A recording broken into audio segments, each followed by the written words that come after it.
وہ اتنے بڑے جو سپر پاورز ہیں ان کے ہنسنے کو اور ان کے مسکرانے کو اور ان کے آنکھیں اٹھانے کو اور آنکھیں گرانے کو بھی کچھ معنی دیا کرتے ہیں۔ اقوام متحدہ ایک ایسا ادارہ ہے دنیا میں کہ جو اپنا ایک کردار کر سکتا ہے ادا، لیکن ظاہر ہے ایک تو یہ کہ 5 ایسے مستقل ممبران ہیں سیکورٹی کونسل کے جو کسی بھی بات کو بیک جنبش قلم ہاتھ اٹھا کر ویٹو کر سکتے ہیں، یعنی اس پر بات ہی نہیں کر سکتے۔ تو ایک ڈیبیٹنگ فورم بھی مشروط ڈیبیٹنگ فورم ہے، جس کے ساتھ شرط یہ ہے کہ جناب یہ 5 ممالک اجازت دیں تو بات ہو سکتی ہے، ورنہ بات بھی نہیں ہو سکتی ہے، ایک بات۔ دوسری بات یہ کہ 1945 کو جنگ ختم ہوئی ہے، دوسری جنگ عظیم، اور ساتھ میں اس کا قیام عمل میں آیا ہے یونائٹڈ نیشن کا، یہ جو آرگنائزیشن بنی ہے دنیا کی۔ اس کے بعد کے تنازعات کو اگر دیکھیں تو زیادہ خطرناک رہے ہیں، زیادہ ملکوں کا دل دکھانے والے رہے ہیں، زیادہ تکلیف دینے والے رہے ہیں۔ جب کوریا کا مسئلہ ہوا تو یونائٹڈ نیشن کا کیا کردار تھا، جب یہاں پر لاؤس میں، کمبوڈیا میں، ویتنام میں جو کچھ ہو رہا تھا اس پر کیا کردار تھا یونائٹڈ نیشن کا، یہاں پر جب پاکستان پر 1971 میں انڈیا نے ایگریشن کی اور پاکستان کو 2 ٹکڑے کیا، اس وقت یونائٹڈ نیشن کا کیا کردار تھا۔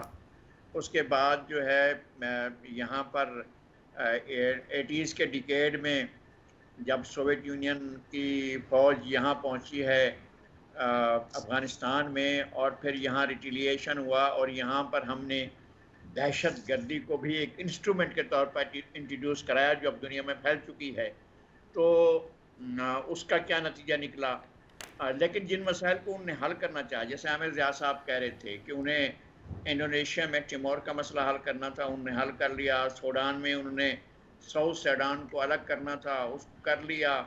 لیکن دنیا میں بہت سے ممالک ایسے ہیں کہ یونائٹڈ نیشن کے ہوتے ہوئے پتہ ہی نہیں چلا، حکمرانوں کو اٹھا کر پٹخ دیا گیا، حکمرانوں کو مارشاء اللہ کی نظر کیا گیا، اور اتنے مارشاء اللہ آئے کہ اب آج بھی اگرچہ اس کے ڈائنامکس کچھ اور ہوں گے، لیکن ان ڈائنامکس میں بھی پاور کا ایشو چل رہا ہوتا ہے کہ یہ طاقت کا توازن کس طرف جا رہا ہے۔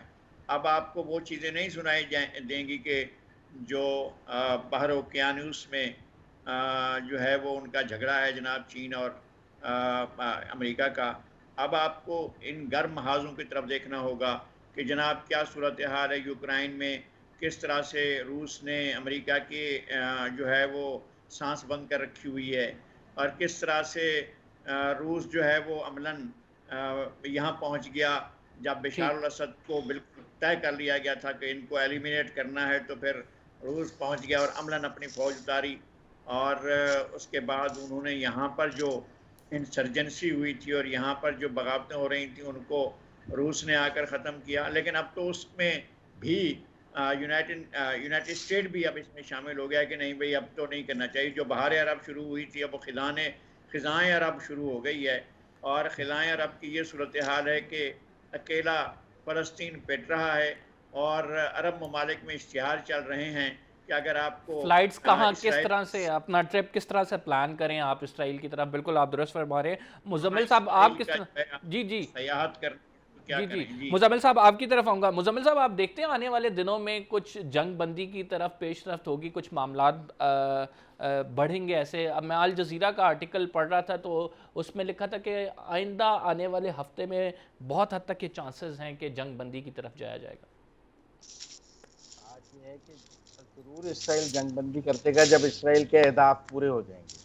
ایک تو وہ جس علاقے پہ اپنی بستی بنانا چاہتا ہے، وہ کیا علاقے کا نام ہے، اس علاقے پہ وہ اپنی بس کو ہولڈ کو مضبوط کر لے گا، اور پھر حماس کو نے جو ٹنلز بنائی ہیں، جو وہ جہاں سے وہ راکٹس فائر کرنے کی پوزیشن میں ہیں، اس سارے انفراسٹرکچر کو جب وہ ان ٹنلز کو ان سب کو تباہ کر لے گا تو اس کے بعد یقیناً وہ جنگ بندی کر دے گا۔ اتنے لمبی جنگ کرنے کی اسے بھی کیا ضرورت ہے؟ مسئلہ تو یہ ہے کہ جو ان کے جو ان کے نزدیک اسٹریٹجک ٹارگٹس ہیں اسرائیل کے نزدیک، وہ جب پورے حاصل ہو جائیں گے تو اس کے بعد وہ جنگ بندی کر دیں گے۔ وہ کون سا انہوں نے یہ اعلان کیا ہے کہ ہم نے فلسطین پر قبضہ کرنا ہے اور ہم 2 اسٹیٹ سولوشن کو ایکسیپٹ نہیں کرتے، ایک ہی ریاست ہوگی اسرائیل، جس نے رہنا ہے رہ لے، یہ کر لے۔ وہ تو ابھی بھی 2 اسٹیٹ سولوشن اور پیلسٹائن کو ایز اے کنٹری تو وہ مانتے ہیں نا۔ اب وہ سمجھ جو ان کے لڑائی ہے وہ اپنے اہداف حاصل کریں گے، اس کے بعد جتنا بھی فلسطین بچ جائے گا، ہر بار تھوڑا تھوڑا لے لیتے ہیں، اتنا بچ جائے گا اس کو وہ رہنے دیں گے۔ اس لیے ایک تو یہ الجزیرہ کا آرٹیکل سمیت سب کو ہی سمجھ ہے کہ کوئی 6 مہینے 3 مہینے سال لڑنے والی جنگ تو نہیں ہے، کیونکہ دونوں فریق تو لڑنے کے قابل نہیں ہیں۔ آپ یہ تو نہیں ہے کہ فلسطین کے پاس اپنی فوج ہے، فلسطین کے پاس آرٹلری ہے، فلسطین کے پاس بھی ہوائی جہاز ہیں، ہیلی کاپٹر ہیں، اور دونوں کا بڑا مقابلہ ہے، کوئی آگے ہے کوئی پیچھے ہے۔ ایک ملک ہے اس کے پاس تو کوئی فوج ہی نہیں ہے، حماس ہی ہے نا جو ایک دوسری جی طرف سے بالکل۔ لڑ رہی ہے، جو راکٹس فائر کریں۔ کو پیلسٹائن کی ہے، پیلسٹائن اسٹیٹ تو کوئی آرمی نہیں ہے، کوئی ملٹری اسٹرینتھ نہیں ہے جس نے ریسپونڈ کرنا ہے۔ یہ تو حماس ہے، کبھی لیبنان سے کبھی ادھر سے کو راکٹ فائر کیے، ان کا جواب آ گیا، ایک کو وہ 10 بنا کے پیش کرتے ہیں اور اس کے جواب میں وہ ایک ایگریشن کا اپنا جواز ڈھونڈ لیتے ہیں۔ عامر صاحب، لیبنان کی بات کی، مزمل صاحب نے لیبنان سے پرسوں جو ہے وہ 6 راکٹ فائر ہوئے، اس کے بعد کل دوبارہ پھر فائر ہوئے، جس کا جواب باقاعدہ طور پر اسرائیل کی جانب سے دیا گیا۔ ڈو یو تھنک کہ یہ جو ہے اگر یہ ڈریگ آن ہوتا ہے کیس، تو اس میں حزب اللہ بھی ڈریگ ہو سکتی ہے، انوالو ہو سکتی ہے اس تمام معاملے میں؟ پہلی بات بھی کہ جو کہتے ہیں نا کہ اشتعال انگیزی بقول اسرائیل کے جو حملہ اسرائیل پر ہو رہا ہے، وہ یہ ہو رہا ہے کہ ایک پن پرنک ہے اور اس کے جواب میں پورا ایک گولہ آتا ہے نا، کہ ڈسپروپورشنیٹ قسم کا جواب دیا جا رہا ہے۔ یہ کوئی اس کے اندر کوئی بیلنس نہیں ہے، توازن نہیں ہے کہ اگر 4-6 چھوٹے موٹے راکٹ اور ان کا ظاہر ہے کہ دفاعی نظام بہت ہی مستحکم مضبوط ہے اسرائیل کا، تو یہ وہی بات ہے کہ کبھی ریڈ انڈین جو تھے وہ 10 تیر مارا کرتے تھے اور جو کاؤبوائز تھے وہ فائر کیا کرتے تھے، بندوق اور تیر کمان کی لڑائی ہے یہ۔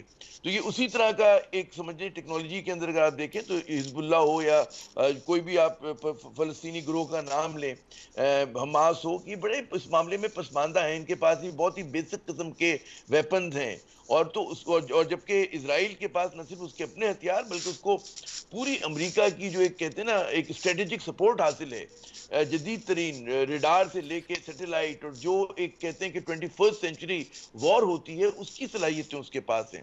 تو ظاہر ہے کہ جب یہ مقابلہ ہوتا ہے تو یہ کوئی مقابلہ نہیں ہے، یہ ایک طرفہ ہے۔ ٹھیک ہے کہ ایک آدھ انہوں نے پتھر پھینک دیا تو اس کے جواب میں انہوں نے 10 گولے مار دیے، اور یہی جو بات لگائی صاحب نے بھی کی، مزمل صاحب نے بھی، کہ جو ان کے اسٹریٹجک اہداف ہیں وہ یہی ہے کہ اس کو کمزور کرو، اپنی مرضی سے جنگ مسلط کرو، اور ظاہر ہے کہ جب اہداف مکمل ہو جائیں گے وہ نکل تو جائیں گے۔ اس کو بند کیا کر اب دیں۔ سوال ہے کہ اس کو کیا وائڈر کانفلکٹ یہ بن سکتا ہے؟ یقیناً دیگر گروہ کے شامل ہونے کے امکانات ہیں، لیکن اگر فرض کریں کہ آپ بقول آپ کے کہ کوئی دوسرا گروہ آ بھی جاتا ہے، تب بھی اس کی بھی کیا حیثیت ہے؟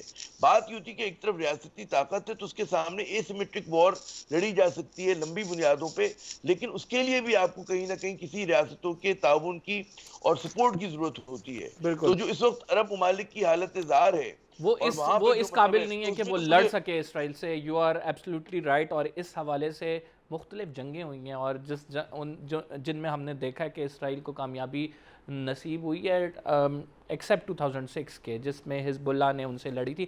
ہم ایک چھوٹے سے بریک پہ جا رہے ہیں، we will be right back after this short break, اور اس شارٹ بریک کے بعد ہم ڈسکس کریں گے پنجاب کی سیاست کو کیا رخ اختیار کرے گی۔ عثمان بزدار سے ملنے جا رہا ہے جہانگیر ترین گروپ، کیا معاملات واقعی طے پا گئے ہیں، آپ کو بتاتے ہیں اس بریک کے بعد۔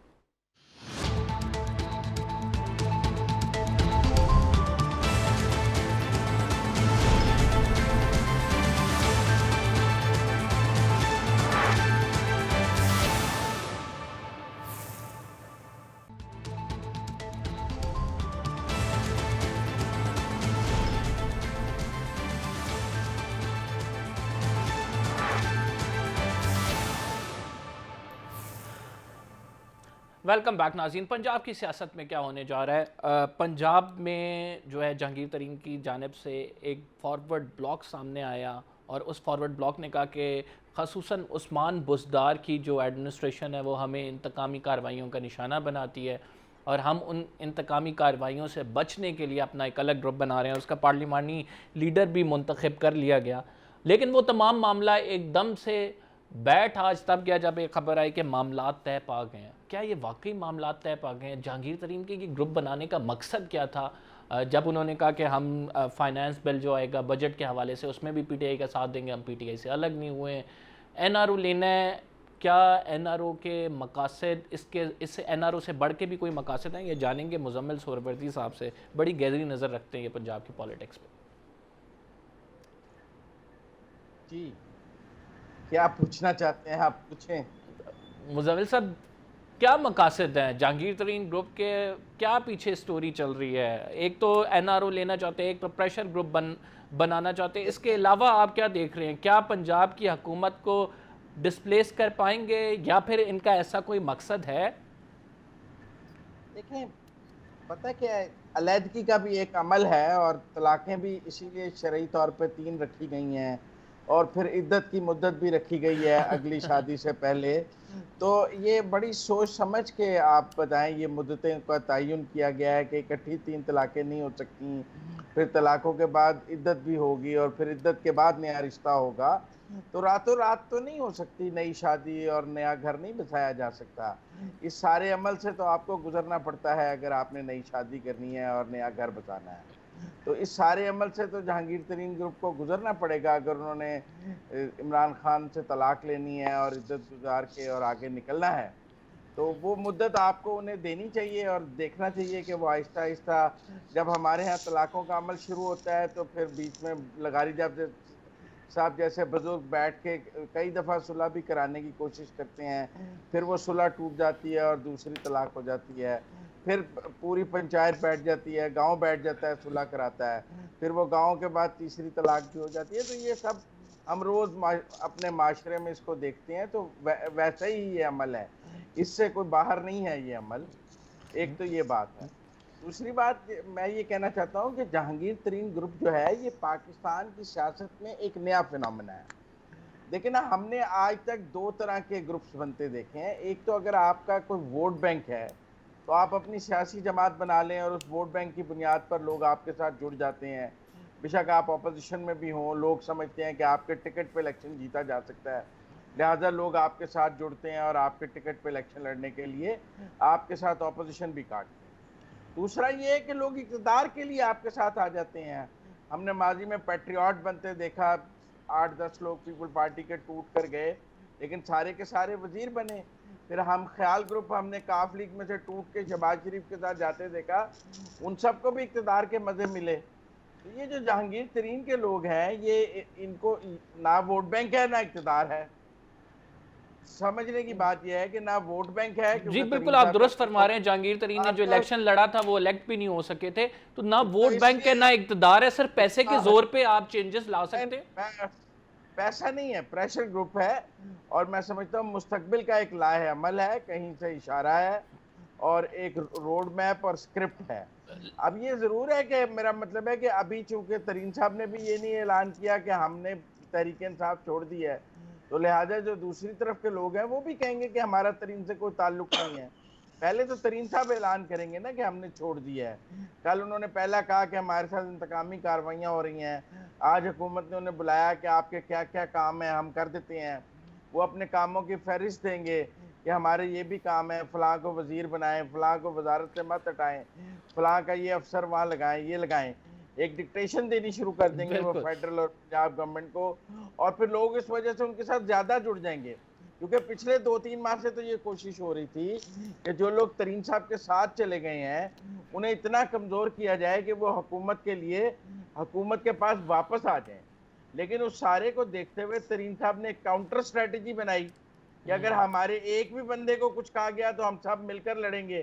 اب مسئلہ صرف ترین صاحب کا نہیں ہے, اگر ترین صاحب کے معاملات حل بھی ہو جائیں تو وہ جو 30 لوگ ہیں ان سب کے اپنے اپنے معاملات ہیں. وہ کہتے ہیں ہم صرف ترین صاحب کے لیے تھوڑی اکٹھے ہوئے ہیں, ہمارے تو یہ مطلب ہوا کہ سب کے اپنے اپنے معاملات ہیں, سب کے معاملات بھی کمپلیکس ہیں, ان کو صحیح کرنا بھی اتنا حکومت کے اتنے بس میں نہیں ہے, مشکل ہے. اگر لغاری صاحب جیسا تحمل مزاج آدمی بھی صلح کرانا چاہے تب بھی نہیں ہو مجھے سکے. نہیں لگتا وہ دوسری طلاق لغاری ہوتی صاحب رہے آپ گی. سمجھتے ہیں کہ P T I past and close transaction ہے فار جے کے ٹی؟ بات یہ ہے کہ صورتحال خاصی آگے جا چکی ہے. طلاقیں بھی ایک طرف تو ایسا ہوتا ہے، ایک رائٹ تو ایسا ہوتا ہے کہ جب ایک آدمی کہہ دیتا ہے طلاق تو طلاق واقع ہو جاتی ہے، اور طلاق واقع ہونے کے بعد اسے کوئی حلالہ بھی نہیں کرانا پڑتا، اسے کچھ بھی نہیں کرانا پڑتا. اس فریق کو تو طلاق دیتے ہی ہے، طلاق کے ہوتے ہوئے بھی کچھ 2-3 شادیاں اور بھی کر سکتا ہے. یہ کوئی اس پر بائنڈ نہیں. یہ دو بندے ہیں. ویری یہ بیوٹیفلی سم اپ سر. تو مطلب یہ یعنی تو آپ کہہ رہے ہیں کہ ایک دو فریق شادی کے ہوتے ہوئے بھی ایک افیئر فریق چلا ہے. سکتے ہیں جہانگیر ترین صاحب. میں یہ کہہ رہا ہوں کہ ایک فریق تو وہ ہے جس کو وہ بائنڈنگ ہے اس کے لیے کہ وہ عدت کرے، اور طلاق کی بھی تینوں شرائط پوری ہوں کہ طلاق مختلف وقتوں میں ایک دفعہ، پھر دوسری دفعہ، پھر تیسری دفعہ دی جائے. لیکن ایک فریق تو وہ بالکل شتر بے مہار ہے نا، وہ جب چاہے جس طرح چاہے وہ کر بھی لے، اور ہوتے ہوئے بھی 2-3 گھر اور کر لے. یہ بھی اس کو جب مراد دیکھیں. اب وہ پوزیشن اس وقت جو بظاہر نظر آ رہی ہے وہ تو ترین صاحب کی ہے، اور اس اینڈ پر جو ہے وہ تو عمران خان صاحب ہیں یا پی ٹی آئی ہے اس اینڈ پر. تو یہ اگر چھوڑ دیتے ہیں اور چھوڑنے کا فیصلہ کر لیتے ہیں تو دونوں طرف وفاق میں بھی اور صوبے میں بھی کلیپس ہوتے ہیں. لیکن یہاں دوسرا معاملہ نہیں بن رہا ہے. دوسرا معاملہ جہاں یہ کرنا چاہتے ہیں یا جانا چاہتے ہیں اس گھر میں ابھی تک وہ پکڑا ڈنڈا لے کر بیٹھیں گے بھی نہیں، ہم نہیں آنے دیں گے، آپ اس طرف کو نہیں آ سکتے. تو اصل میں میاں نواز شریف یہ چاہتے ہیں، میاں نواز شریف یہ چاہتے ہیں کہ یہ کلیپس ہو جائے، یہ گھٹنوں کے بل گر جائے حکومت، اور یہ الیکشن سے بھی بہت پہلے از خود اس کا خاتمہ ہو جائے، اور ملبہ جو ہے وہ گر پڑے، تو پھر اس کے بعد اور کوئی نہیں رہے گا. پھر تو ہم یہ رہیں گے. بہت واضح ہے یہ مسلم لیگ نون کی یہ اسٹریٹجی، کیونکہ جب پی ڈی ایم میں بھی اس بات کا ذکر ہوتا رہا، بلاول بھٹو زرداری اس بات کا شکوہ کرتے رہے کہ ہم پنجاب میں آپ کو کہتے ہیں آپ تبدیلی کیوں نہیں لا رہے. مسلم لیگ نون یہ چاہتی ہے کہ یہ اپنے وزن سے گر جائیں. لیکن اس سارے معاملے میں عامر زیاد صاحب آپ سے یہ جاننا چاہوں گا کہ جب ہم ایک نجی محفل جرنلسٹ کی ہوتی ہے کچھ طاقتور شخصیات کے ساتھ، تو وہ بھی کہتے ہمیں نظر آتے ہیں کہ یار یہ عثمان بزدار تو اٹس ناٹ آور چوائس. اور جب ہم دیکھتے ہیں کہ بیوروکریٹس کے پاس جاتے ہیں تو وہ بھی ان سے نالا نظر آتے ہیں. جب ہم میڈیا کے پاس آتے ہیں تو میڈیا کے صحافی جو مقتدر حلقوں میں اٹھتے بیٹھتے ہیں وہ بھی یہ کہتے ہیں کہ یار this is not the right choice. Imran Khan کے مائنڈ میں آخر ایسی کیا چیز ہے کہ جب انہوں نے پورا 2 سال 2.5 سال کا عرصہ بھی دیکھ لیا، پرفارمنس بھی ان کے سامنے ہے، ان کو واضح پلان بھی مسلم لیگ نون کا سمجھ آ رہا ہے، اس کے باوجود he is not willing to change? اس کو بڑا دیکھیں، 2-3 بعض اوقات جب آپ کوئی غلطی کر دیتے ہیں تو اس کو تبدیل کرنا یا درست کرنا اتنا آسان نہیں ہوتا. سب سے بڑا جو ایشو مجھے نظر آتا ہے کہ عمران خان صاحب نے اتنا زیادہ بزدار پہ انویسٹ کر دیا ہے کہ اگر وہ اب پیچھے ہٹتے ہیں تو بھی ان کو بہت مطلب ہے نا کہ خفت کا سامنا کرنا پڑے گا. ایک ان کے اوپر جو ہے آسان نہیں ہوگا تبدیل کرنا. دوسری بات یہ کہ تبدیل اگر کرنے کی طرف جائیں وہ تو کس کو لے کر ہیں، اور جو ان کی اتنی لیزر تھن میجورٹی ہے اس میں کس کو بطور ایک کنسنسس کہتے ہیں نا وزیر اعلیٰ کے لے کر سامنے آئیں گے. یہ بھی بہت یعنی کہ کوئی آسان چیز نہیں ہے، بہت مشکل کام ہے ان کے لیے. تو یعنی کہ ان کا جو متبادل تیار کرنا ہے، کوئی ایسا متبادل کہ جو تمام پی ٹی آئی کے اندر ان کے اتحادیوں کے لیے قابل قبول ہو. یہ کہنا آسان ہے کہ جی آسانی سے آپ ان کو تبدیل کر سکتے ہیں، لیکن آپ بعض اوقات اپنی ہی حکمت عملی کا شکار ہو جاتے ہیں. تو ایک تو یہ بات ہے. اچھا، دوسری بات یہ کہ بزدار صاحب کے ساتھ بھی ایک میرے خیال میں المیہ بھی ہے، کیونکہ ان کا تعلق ایک پسماندہ علاقے سے ہے، اور وہ پہلی مرتبہ تو میں نہیں کہوں گا لیکن ایک بہت طویل عرصے کے بعد کوئی اربن ایریاز کو ریپرزینٹ نہیں کر رہے. اور ظاہر ہے کہ وہ کرشماتی شخصیت ہے نہیں ان کی، اور کمزور بھی ہے ان کے ساتھ، ان کا مطلب ہے اور اپنے بہت سارے ایشوز ہیں ان کے. تو اس کی وجہ سے جو سینٹرل پنجاب کے لوگ ہیں جن کو عادت ہے افیکٹو جی کہتے ہیں نا وہ بھا نہیں رہے، ورنہ کوئی بہت یہ نہیں ہو رہا کہ جی سندھ کے اندر جو ہے وزیر اعلیٰ بہت اسمارٹ وزیر اعلیٰ ہیں سندھ کے، لیکن مراد علی شاہ صاحب کے ہوتے ہوئے بھی آپ دیکھیں کہ بہت سارے یہاں پہ نظامت ہیں، گورننس کے ایشوز ہیں. بلوچستان میں بھی کوئی شیر و شکر کی کہتے ہیں وہ نہریں نہیں بہہ رہی ہیں، اور نہ ہی خیبر پختونخوا میں. لیکن کیا وجہ ہے کہ جی بزدار کے اوپر جو تنقید ہوتی ہے وہ وزیر اعلیٰ سندھ پہ نہیں ہوتی؟ مگر میں اگر اس کی گورننس کی بات کروں تو چاروں صوبوں میں گورننس جو ہے بہت بری گورننس ہے. مطلب صرف یہ سینٹرل پنجاب کا مسئلہ نہیں ہے، یہ تو شہری کراچی کا یعنی کہ اربن سندھ کا بھی مسئلہ ہے. تو بات یہ ہوتی ہے کہ بزدار جو ہیں وہ عمران، یہ جو پی ٹی آئی کے اندر اپنی دھڑے بندی اس کا شکار ہیں، ایک غیر کرشماتی شخصیتیں، یہ ان کا ایک بہت بڑا ایشو ہے. اور ظاہر ہے کہ جتنی بھی قوتیں ہیں وہ سمجھتی ہیں کہ جی اس وقت وہ ویکسٹ لنک ہیں، ان کو گرائے بغیر جتنا زیادہ ان پہ اٹیک کیا جائے وہ عمران خان بیسیکلی ہرٹ ہو رہے ہوتے ہیں بزدار صاحب سے زیادہ. جی میں مزمل صاحب آپ سے یہی سینیریو ڈسکس کرتے ہیں ایک اور طرح سے. اگر ہم چاہتے ہیں، ہم دیکھتے ہیں ملکی سیاست میں کہ جو اسٹیبلشمنٹ نواز شریف کی حکومت کو جب دیکھتی ہے اس کو گرانا چاہتی ہے، گرا دیتی ہے، کیس آ جاتا ہے. تو یہ بزدار صاحب اتنا بڑا اسٹیبلشمنٹ کے لیے کیسے مسئلہ بن گئے ہیں جب اسٹیبلشمنٹ جو چاہتی ہے کر سکتی ہے؟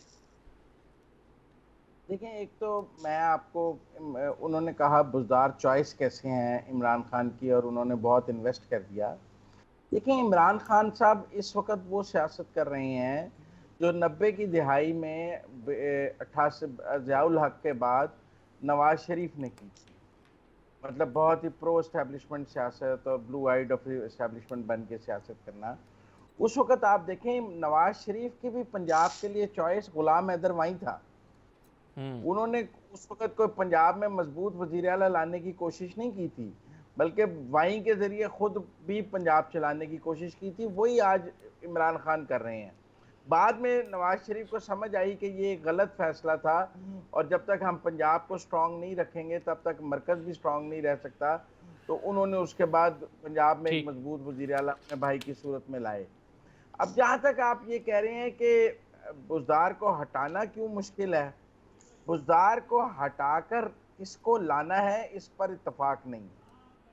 اگر آج عمران خان اور اسٹیبلشمنٹ کے درمیان اگلے نام پر اتفاق ہو جائے تو پھر تو بزدار کو ہٹانا کوئی اتنا مسئلہ نہیں ہے. لیکن اگر عمران خان صاحب یہ کہیں کہ بزدار کو ہٹانا ہے تو ٹھیک ہے، پھر یاور بخاری کو لے آئیں گے، ٹھیک ہے نا. ٹھیک ہے، تو پھر وہ کہیں گے کہ ہمیں یاور بخاری قبول نہیں ہے. تو پھر اسٹیبلشمنٹ کہتی ہے اگر یاور بخاری کو لانا ہے تو پھر بزدار کو ہی بٹھائے رکھیں. ٹھیک، آپ سمجھے نا. ٹھیک ٹھیک. پھر انہوں نے کہا جی کہ اگر راجہ بشارت کو لے آئیں تو انہوں نے کہا راجہ بشارت پر چودھری نہیں مانیں گے. چودھریوں کے پاس جب راجہ بشارت اپنی حمایت لینے گئے تو چودھریوں نے کہا تم ہمارا سودا کر رہے ہو، ہم نے تمہیں گجرات سے الیکشن لڑا کے تمہاری سیاست کو زندہ کیا، تو تم سے وہاں کہا نہیں گیا کہ پرویز الہی کو بنائیں. اب صورتحال یہ ہے کہ پرویز الہی عمران خان کو قابل قبول نہیں ہے کیونکہ وہ پی ٹی آئی سے ہے ہی نہیں ہے. ایگزیکٹلی ایسا ہی ہے. یعنی آپ کہہ رہے ہیں ان شارٹ کینڈیڈیٹ کا بھی ایشو ہے. اس کینڈیڈیٹ کے ایشو کو ہم ڈسکس کرتے ہیں اس چھوٹے سے بریک کے بعد. We will be right back after this short break. آپ کہیں مت جائیے گا.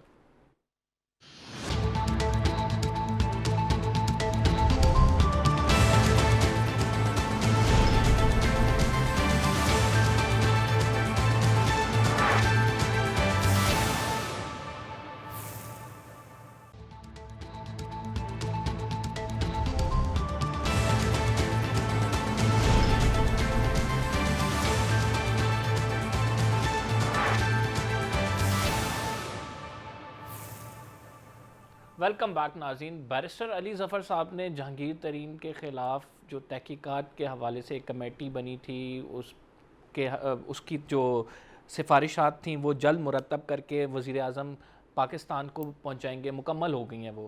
تو کیا نتیجہ نکلے گا؟ کیا یہ تحقیقات جو ہم بعض اوقات یہ سنتے ہیں کہ اس تحقیقات کے نتیجے میں ایک این آر او مل جائے گا، اور کچھ حلقوں سے یہ صدائیں آتی ہیں کہ نہیں، عمران خان کا جو موقف ہے وہ اپنے موقف پہ ڈٹے رہیں گے کہ کسی کو این آر او نہیں دینا، کسی مافیا سے جو ہے وہ بلیک میل نہیں ہونا. تو اس سے نذیر لغاری صاحب کی اوپینین جاننا چاہوں گا کہ نذیر صاحب کیا سمجھتے ہیں آپ کہ عمران خان جہانگیر ترین کے معاملے پر ڈٹے رہیں گے، یا پھر ان تحقیقات کے نتیجے میں کوئی ایسی آؤٹ کم سامنے آئے گی جس سے ہم یہ کہہ سکیں کہ کسی نہ کسی حد تک عمران خان نے این آر او دے کے اپنی حکومت بچائی ہے؟ نہیں، ورلڈ کپ جو ملا تھا وہ بھی چانسز تھے. ایک ٹیم کا ہار جانا ضروری تھا، ایک ٹیم کا جیتنا ضروری تھا. اور پھر اس میں سے راستہ نکلنا تھا ان کے لیے، اور پھر ٹیم نے اور طریقے سے کھیلنا تھا. کوئی ان کا کھیل انفرادی طور پر کوئی ایسا شاندار نہیں تھا، تو کھیل اور ہی کھیل رہا ہوتا ہے. اور علی ظفر صاحب جو ہیں، ہمیں تو ان کی انٹیگریٹی کو کویسچن نہیں کرنا چاہیے. بڑے نام کے آدمی ہیں اور بڑے کام کے آدمی ہیں، اور ان کے جو روابط اور رشتے ہیں وہ بھی بڑے مضبوط ہیں. لیکن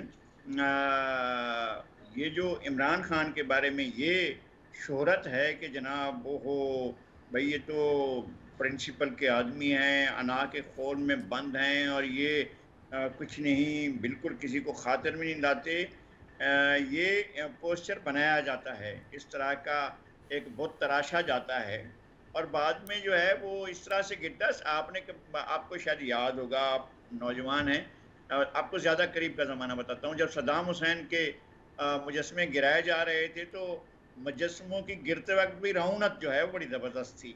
اور ہم نے تو ماسکو میں اپنے محترم لینن صاحب کے مجسموں کو بھی گرتے دیکھا تھا. تو عمران خان جو ہیں وہ اتنے بالشویک ٹھوس جگہوں پر نہیں کھڑے ہوئے ہیں، یا صدام حسین جیسی صورتحال میں نہیں جن کے پاس سعید و صاحب بھی تھا. ان کے پاس بہت سے سعید و صاحب ہیں، لیکن اور بڑی تعداد میں ہیں، ایک سے بڑھ کر ایک ہیں. لیکن اب ان کی بھی گریجولی بولیاں بند ہوتی جا رہی ہیں، ٹھیک. اور ان کی بھی اب ٹیوٹر بھی تھوڑا سا کچھ خاموش ہیں، اور زبانوں کی چینچی بھی کچھ بند ہی ہے. تو میرا نہیں خیال ہے کہ وہ کریں گے. اور ان کو اب کوئی یا این آر او دینا پڑے گا اعلانیہ نواز شریف کو، یا پھر جہانگیر ترین کو. عامر صاحب آپ کیا سمجھتے ہیں، کیا نواز شریف یا جہانگیر ترین ان دونوں میں سے کسی کو N R O Imran Khan صاحب دیں گے؟ ایک نہیں متعدد بیانات ہیں، لیکن نذیر لغاری صاحب کہہ رہے ہیں وہ جس طرح سے مجسمہ تراشا گیا ہے وہ حقیقت نہیں ہے. میرا ایک سوال ہے، اس پہ مزمل صاحب بھی رائے دے سکتے ہیں، لغائی صاحب بھی، کہ عمران خان مسلسل کہہ رہے میں این آر او نہیں دوں گا، لیکن این آر او ہے کہ ملے چلا جا رہا ہے لوگوں کو. عمران خان صاحب کہتے ہیں کہ جی احتساب ہوگا، لیکن احتساب ہو کے نہیں دیتا. بہت شور مچتا ہے، میڈیا ٹرائل ہوتا ہے، مقدمات بنتے ہیں، لیکن کسی مقدمے کا کلوجر نہیں ہوتا ہے. کیوں نہیں ہوتا ہے؟ اس کا مطلب یہ کہ جو بھی لوگ مبینہ طور پر بدعنوانی میں ملوث ہیں اس کے اوپر تو کوئی کارروائی نہیں ہوئی. عمران خان صاحب کے 2.5 3 سال گزر گئے، کتنے لوگوں کے اوپر آپ مجھے بتائیے کہ کنوکشن ہوا؟ وہ لوگ کہ جنہوں نے واقعتاً ملک کی دولت کو لوٹا تھا. اچھا، اس کے مقابلے میں جہانگیر ترین صاحب کے اوپر جو ہے الزام وہی کہ جی چینی کو انہوں نے مہنگا بیچا. اب یہ والے جو معاملات ہوتے ہیں، یہ اس طرح کی کرپشن نہیں ہوتی، یہ بھی ظاہر ہے کہ ذخیرہ اندوزی ہے، لیکن یہ معاملات ایس سی سی پی یا اس طرح کے جو دیگر ادارے جن کا تعلق ٹریڈ سے ہے وہ ڈیل کرتے ہیں. وہ اس طرح کی کرپشن نہیں ہوتی کہ کک بیک لے لیا، اس طرح کی کرپشن نہیں ہوتی کہ جو الزامات جو تھے منی لانڈرنگ کے میاں نواز شریف صاحب پہ لگے یا شہباز شریف صاحب پہ لگے اور دیگر لوگ جی. تو مجھے بتائیے کہ جب ان لوگوں کو سزا نہیں تو یہ جہانگیر ترین صاحب کیسے ملے گی؟ میں ایک اور طرف جاتا ہوں. آپ چھوڑیں وائٹ کو، جو ریڈ کالر کرائم، جن لوگوں نے قتل کیے، جن لوگوں نے اغوا کیا، جن لوگوں نے مطلب بھتے لیے، وہ بری ہو رہے ہیں ہمارے یہاں. تو ہمارا جوڈیشل سسٹم بالکل کولیپس کر گیا ہے. آخری بات عمران خان صاحب کا جو لغائی صاحب نے کہا کہ بت تراشا گیا، یقیناً بت تراشا گیا، اور بالکل عمران خان صاحب کا یہ ہے. لیکن میں سمجھتا ہوں کہ بہت ساری چیزیں عمران خان کے ہاتھ میں نہیں ہیں. ہمارا سسٹم اتنا زیادہ کمزور ہے، اس میں اتنی زیادہ کجی ہے کہ اس کے اندر کسی کا بھی احتساب کرنا بڑا مشکل کام تو ہے. یہاں مزمل پہ سہروردی صاحب، ہم اتنا نے تو یہ مضبوط ہے. دیکھا تھا کہ تحریک انصاف جو کہ جماعت بنی، جب نام رکھا گیا تحریک انصاف رکھا گیا، اور اس کے بعد پھر ہم نے ان کا جو منشور دیکھا اس میں بھی انصاف کی بڑی بانگیں تھیں. تو یہ انصاف تو نہیں ملتا ہوا نظر آیا اس دور میں بھی. ہمیں کب پھر ہم اس کی توقع کریں؟ دیکھیں، میں سمجھتا ہوں کہ یہ بھی ایک بڑا ہی غلط پرسیپشن ہو گیا ہے کہ عمران خان بڑے بے بس ہیں اور وہ احتساب نہیں کر سکے. سوال یہ ہے کہ ملک میں احتساب کو تیز تر کرنے کے لیے عمران خان نے کون سا قانون بنایا، کون سا آرڈیننس لائے؟ وہ تو نیب کو ویک کرنے کے لیے، بزنس مینوں کو نکالنے کے لیے آرڈیننس لائے. جب انہیں سپریم کورٹ نے کہا کہ آپ احتساب عدالتوں کی تعداد بڑھائیں تاکہ مقدموں کے جلد فیصلے ہوں، تو کیا عمران خان نے اگلے دن ملک میں احتساب عدالتوں کی تعداد دگنی تگنی کر دی تاکہ مقدمات کے جلد فیصلے ہو سکیں اور ایک احتساب عدالت کے بعد 2-4 سے زیادہ مقدمے نہ ہوں، 10 سے زیادہ؟ کیا آج اگر وہ شہباز شریف کو باہر جانے سے روکنا چاہتے ہیں تو اس کا حل یہ نہیں ہے کہ وہ ان کا نام ECL پہ ڈالیں، اس کا حل یہ ہے کہ وہ قانون بنائیں کہ کوئی بھی انڈر ٹرائل آدمی جو ہے وہ بیرون ملک نہیں جا سکتا۔ آپ صرف ایک آدمی شہباز شریف کو کیسے روک سکتے ہیں اور باقی انڈر ٹرائل سب باہر آئیں جائیں اور ایک کو روک لیں؟ حکومت کا کام قانون سازی ہے۔ کیا اس ملک میں سر احتساب کو قانون مضبوط کرنے مزمل صاحب میں تھوڑا سا اختلاف کروں گا، قانون تو وہاں پہ اپنی جگہ موجود ہے، اس کی امپلیمنٹیشن میں بھی ہم دیکھتے ہیں کہ امتیاز بڑھتا جاتا ہے۔ میں ناظرین پروگرام کا ٹائم ختم ہو گیا ہے، ہم تینوں پینلسٹ جو ہمارے ساتھ موجود تھے ان کے نہایت مشکور ہیں۔ قمر زیدی کو اجازت دیجیے، انشاءاللہ اگلے پروگرام میں آپ سے پھر ملاقات ہوگی، فی الحال کے لیے اتنا ہی، اللہ حافظ۔